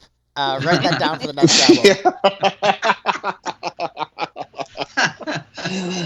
Oh, I forget that I'm being recorded right now. Okay. I should know that because I've been holding a phone for 2 hours, so I should know this. So what if I just do this all day long, just walk around my phone in my hand and speak to no one? That's kind of what I do with my voice memos, so it's not that far off. So Give, big hit, yeah, had a string section in there, and a French horn and all kinds of stuff, right? Oh yeah. This was ended up being for me like a big jump to orchestral type stuff. I really wanted it to be as full as I could make it have like a big variety of instruments in it. And I really enjoyed doing that. I like to do more of that, but not if it makes you angry and sad. Oh no, I think this musically, I think this is great. Like I freaking love this song. Like it's just like some of the lyrics just like annoy me at this point in my life, but that's because man, I get it. You remember when you were 32? Believe me, you have expressed yourself quite well. Believe me. But like musically, like this reminds me of the Beatles in a very good way. Good. And since the Beatles are, as mentioned before, my favorite band, like you do things that sound like my favorite band and do a good job. Like even if there's like you got an emotional reaction out of me, you made me think, you made me contemplate. And so even if it made me like upset, it still makes me want to listen to the song, think, examine my life, grow and mature. So like, okay, if it makes me a little bit upset, that's not necessarily a bad thing because it's getting me to respond, it's getting me to care. Yeah. So like I have no animosity or negativity towards the song. I think it's actually quite brilliant. It's just like it's just annoying for me right now. Right. I get it. The working title for the song is "When I'm 49." Yes. Okay, cool. And so now we are on the final track, the King of Love, My Shepherd Is. So points for being a traditional Irish song. I do like traditional Irish music. That is cool. But I will say it in terms of the closers on the album, the trilogy of closers. I do like the way that it's The the trilogy track, of closers. the trilogy of closers. That's I, horrible. Oh no. Ah, What a stupid album. Yeah, they had a trilogy of closers. yeah. I mean, in fairness, we did that I too, told you. and I it told didn't you, work. dude. Bitches admins. But it's the way it starts off with like the sort of like the synthesizer sounds. It really makes it seem like it's almost like the hidden bonus track is how it kind of feels at the start. Yeah. Right. And that's the vibe I got from it. Yeah. And so in that context, it's fine as the hidden bonus track. But I think it is. I understand what was being done here, but I think it's not as strong of a closer as Give, which I think is ultimately. This is where we get into the religion discussion, obviously, as we talk about, the religious song. I think the strength of the previous song is that it's a little bit more universal in nature, and that regardless of the different faiths or you may find yourself at, in your life, most people can relate to the lyricism of that last song, where it's like you're getting older and you're finding that the things you value change. Your life has changed. The way you thought your life was going to be isn't, but you're coming to accept what is new in your life and appreciating what you do have, which is, your wife, your kids, loved ones, your friends that, are still around, like the things that matter to you. Most people can resonate with that in some degree. Yeah. Versus this final track, you basically just have to be Christian to get into. If you are not Christian, that is a barrier of entry that just hard stops you. And I don't have any problem listening to Christian music. I enjoy everything from traditional gospel to stuff like Striper. So I'm cool with I've got a Striper Bible right next to me. I'm literally holding the Striper Bible in my hand. What? That's a thing? Oh my gosh. They throw out Bibles into the crowd at their shows with the Striper sticker on the Bible, which I don't know if that's offensive, but it is. And my bookmark is the ticket stub from the show. Okay. But I think that, man, how blasphemous will this sound? I think that it's ultimately. Oh man! All right, I think it's ultimately the message of the previous song is more profound. And if you believe in that, there is, the God, the Messiah, and that, he is the King of Kings, and that is ultimately what life is all about, is the relationship with God. That is the most important thing in the universe, and that makes sense as putting that as the final pin on the album. However, not necessarily everyone agrees with that, and even some people who are, let's call them Christian curious. We'll call them Christian curious. I think that the message of the other song is more of a profound statement of life than necessarily the relationship with the creator. I think that is ultimately, it resonates more, at least for me, and Steve obviously is much more Jesus-y than I am, so he might have a different take, and a lot of people are much more Jesus-y than I am. But I think that it ultimately, I feel like this, in some ways, undermines the previous message because it was so good, and adding the song, as a bonus track type deal, I get it, it's fine, but I feel like it's not adding the profoundness of the previous message. And so it kind of ends on a slightly sour note for me, where like I get it, but it doesn't quite work for me. Yeah. Based upon all those factors that I discussed. So I think if it maybe Right. was incorporated into the previous song about maybe the relationship with the creator, could have made the other song more profound. It's like, a layer to that. But I think putting it here implies it's more important, and for many people it is, but for many people, even those of faith, it isn't. And so that's why it ultimately didn't work for me. Okay. Okay. Obviously, I thought about it a that- bit. This wasn't just Yeah, like no, a knee jerk. I understand. No, that's- I know exactly what you're saying. I understand what you're saying. I want to hear what Steven has to say. Steve. Greg clearly put way more thought into this than I did.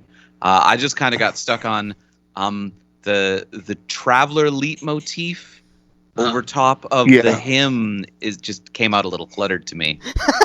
I think just rhythmically it's not a great match. I like the idea. Oh. Sorry, but- I'm just laughing about just like how like much more is like, yeah, just it was cluttered.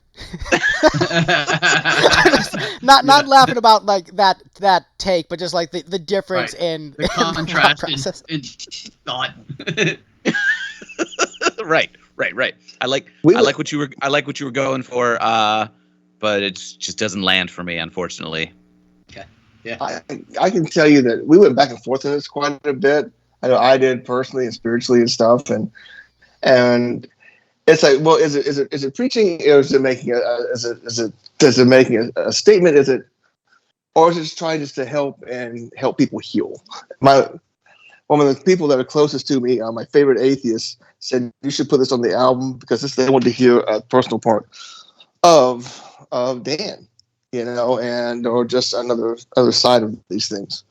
And so yeah, I don't have any reservations about putting it on the album. I like the song a lot. I like that we tried to do some cluttering there with the Traveler, and and there's also the most evil person in the face of the earth. There's a little bit of the boy in the castle at the very beginning. That's the line there. So that's really intriguing to me. But yeah, we went back and forth because I've never taken a stance about anything. I don't think we still did take a stance. I think it was just it was something that for those in need, there was something to hear. That they weren't alone, but it wasn't to be oppressive. It's a hard line. It's a hard line to walk. In fairness, Adam and I had lots of conversations, and mainly Adam just kind of called me up and said, "Why?" And so I found myself trying to explain why, but for me, it wasn't as much of a rational decision so much as just kind of a gut decision. Like it felt right to me, and I think that, Greg, you were talking about the lack of universality in that song as opposed to the themes in the preceding song. But I would argue that the spiritual impulse in humankind is universal. That everybody ultimately is seeking their ultimate happiness in whatever it is that's behind everything. And I think that no album about a guy who's traveling through life could be complete if he doesn't at some point address that question. Spiritual journey. Okay. Yeah. So that's why I felt like the album would be incomplete if you're going to talk about a human being and all the aspects of their life and all their experiences and all the people they meet and everything they go through, if you leave out the spiritual part, the religious part, then you're kind of leaving out a huge aspect of every human being. It just seemed incomplete to me. It seemed wrong to just leave that out, So that's why I felt like it should be in there somewhere. Yeah, I asked Dan, I said, are we telling people that their life is not fulfilled? It's like, no, that's not. But you have to, everybody addresses these questions. So that was just a very human, it was a very human answer. I feel that way anyway. Why is it all going quiet? It's so quiet. I know. now. I'm taking it in and gathering the thoughts. I think like there is a certain point where you just have to do what just feels right. Logic be damned. And Yeah. so I completely get that. And I think I get the idea of what it's going for. I would almost, if I were, to rearrange the album, I might put it like, I would almost start the album with like maybe just like a rendition of it played on the piano, just the melody of the hymn at like the very top of the album before Traveler, and like have it even be like so faint you can barely hear it. And then close it to bookend it, because so many people are introduced to faith in the early days of their life, and so that is sort of the full circle, beginning with God, ending with God. But I think because it's not addressed as much earlier in the album, it comes off as a bit awkward to me. Right. I see what you mean. Yeah. But I think I still like understand the impulse. I understand why it's there, but it does seem like, yeah, here's all the stuff like, and by the way, God, and the Right. and adding a quick tag of by the way, God feels like it's not maybe giving it, like, if you're going to do the God thing, maybe it deserves to be bigger The and grander God if he is thing. ultimately the entire universe. Right. So that's where I'm coming at it from. So it's not that I disagree with the sentiment. I have gone through different levels of Jesus-iness in my life. You listen to some of the Lipstick albums. There's some Jesus-y stuff on there, but there are times where I'm not as Jesus-y. So, and I don't want to get too much into that because that always starts a fight. The different levels of Jesus. Yeah. Is that I- Jesus yeah, EY, I think or is maybe- that Jesus with a C? I think you kind of hit the nail on the head for why it's not more prevalent in the album, just because it's not my intention. I don't want to write a Christian album. I don't want to do Christian songs, and I despise preachiness. I hate it. So that's why I thought, well, I just want to give it kind of a tip of the hat. It's hard to do. It's hard to find that right balance.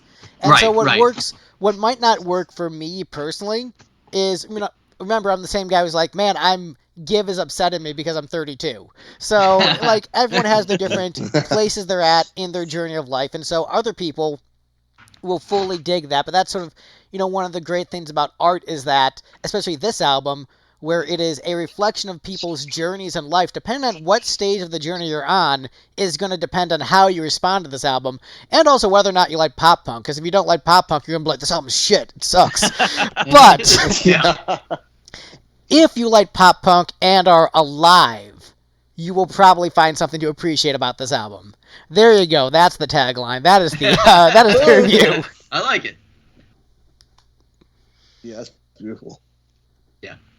So, speaking of the sort of universality of the sentiment of the song, I take a very different take on it from Greg, because, like, obviously, Dan, your spiritual journey has been a very public part of the band's story.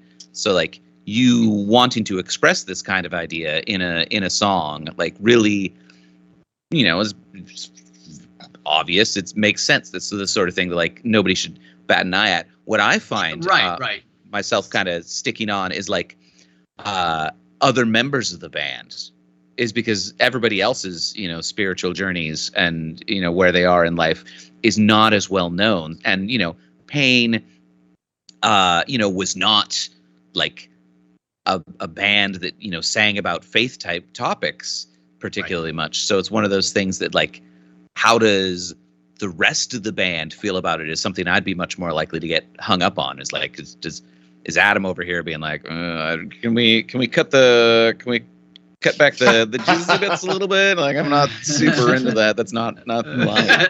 Well, yeah, Adam did express his I don't know, reservations, I guess. Yeah. Not in a not in conflict, just reservations, and I was sympathetic to that. I just think it's a beautiful song, and I love the way that it really is just about it's just about being thankful and about how beautiful it is to be loved and given everything you need by a creator, and somebody that you can feel so close and intimate with that you can actually call them the king of love. Is that I think that's something that every human soul, whether they care to admit it or not, they all love that. They want that. That sounds good. They may have decided at some point that's impossible. There's no way I could ever get that, but it still theoretically is a great idea to everybody. Yeah, I just wanted to make sure it just fit on the album. I want to make sure that what we were doing, like we said before, Dan understanding, does this belong to the album? Is it part of the story? And I think it's part of the story. So it's more universal questions for me, and security. If anything, it's just like Greg said. I feel like the danger was that it kind of might feel like it comes out of left field, like it's just like, oh, and now we're talking about God. But I thought it was worth the risk. Yeah, it was risk. How punk is that? There you go. Oh yeah, that's right. That's right. We were being punk rock. Yeah. What's the Onion article? Youth pastor tells teenagers, who was really punk rock? Jesus. Check this out. Yeah. Check it. I mean, it's a good way to end the album, but if you cover it to hell with the devil, that would have been an even better way to end the album. That would have been even better. I love this. I haven't heard that. No, I don't. I like it. I liked it when I was a kid. I was like, wow, look at that. Yeah. Come on, you're telling me that the world doesn't want to hear a pop punk cover of "To Hell with the Devil"? I'm saying the world needs that right now. That is what the world needs. They might. I did have one called "The Righteous is the Wicked." Well, when the righteous is the wicked, they all fall down. That's true. That's the they all fall down. And, but yeah, we can. Yeah, I'll cover Stripe for sure. Yeah, there's our Patreon, Dan. Yeah, so if the Salvo Patreon makes up to $1,000, they will do a doom metal song and cover Striper in the Salvo style. But the Salvo style is either pop punk or sexy jazz piano ballad. They will not reveal until the cover is done. That's right. You heard it here first. I end up coming. I tried to do a metal thing on the last interview. I think I still have that somewhere. We can definitely do better. So now it's the wrap up session. Wrap up thoughts on the album. General thoughts. I'll go first. So this album I liked, but I admittedly liked the last album more. But I think this album is going to be more pleasing to like the general Pain audience. I think there's more of the stuff that the fan base generally likes on this album. You have it more plentifully. But I think the other album had like higher highs for me, aside from Crime of the Century, which is like perhaps the highest of highs. But this is still a very good album. It's very enjoyable. But I think the last album struck the emotional chords for me a little bit more, especially for the song about rain and just like the jazz ballads on that one clicked with me a little bit more. But this is still a great album and a recommendation. So that's where I leave my thoughts on it. Steve, go ahead and go next. I liked this album a lot. I think you guys have really hit a stride in terms of your songwriting and production. I went back and listened to Off the Charts again and was surprised that the production between the two is familiar, but this one's much more polished in ways that I hadn't noticed first listening to Off the Charts. So yeah, I think you guys have hit a stride that it's good to hear. Cool. Pain is even more back than before. That's cool. Thanks, guys. I really appreciate that. Thank you, fellas. And, Thank you. Seriously. Your wrap-up thoughts? Any comments you want to say about the album in particular? Now that we've dissected it to holy hell. No, we were looking forward to that. We wanted the dissection from you two fellas in particular, that's really, it's just good. It's good. Edifying is the word I'm going to use. Edifying. I was expecting you just to obliterate everything. You know, like, what are you thinking? What's on your? Are you out of your mind? You know, it's like pure crap. But I'll take anything over pure crap. So I'm happy. All right. Yeah. Thank you, fellas. It was a pleasure as usual. Well, yeah. Yeah, it's good to hear your voices again. Sounds good. It was great hearing your guys' I voices sound like again. parents. Oh, it's so nice to hear from the It's so good to boys. hear your voice. Now, tell me, are you eating enough? Are you staying healthy?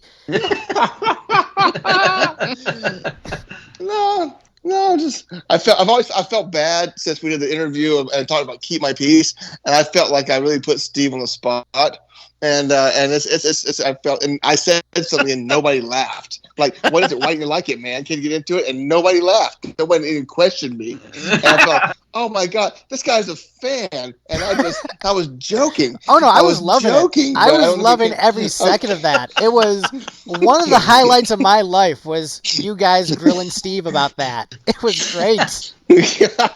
Why don't you like what I did? Why don't you like everything that I do? My summation of this album and this conversation is that if I ever like everything that an artist that I really enjoy does, I'm out of here. I'm going to stop listening to music because that's psycho. I can't. I mean, I love some artists, just love, but not everything by them. And I'm very, I have very strong opinions about that. And that's why we want to talk to you guys. Every really Beatles has a revolution number 9. Yeah. Oh man, I love it. Well, I can talk about the Beatles all day long. No, I'll say thank you so much. Yeah, and I would say go listen to the album and go buy it. But if you listen to this 2-hour podcast, you already bought it, you already enjoyed it, you're already listening to it. But this is a great supplement. So tell your friends to listen to the album and enjoy this nice supplementary material. This is the bonus DVD content, except it's free on podcast platforms, and YouTubes. Right. Beautiful. So, yeah, if you want to listen to Salvo, you know where to find them. If you want to listen to us, I mean, actually, I don't even know where to find us anymore. So, are we called We're Lipstick back on or streaming Lipstick? platforms, Greg. Are we Lipstick or Lipstick Generation, or are we both? I don't know. Yeah, we're one of those bands. Dan? Listen to that if you want to, but really just listen more Salvo. That's the episode. Bye, Internet. By internet. By internet.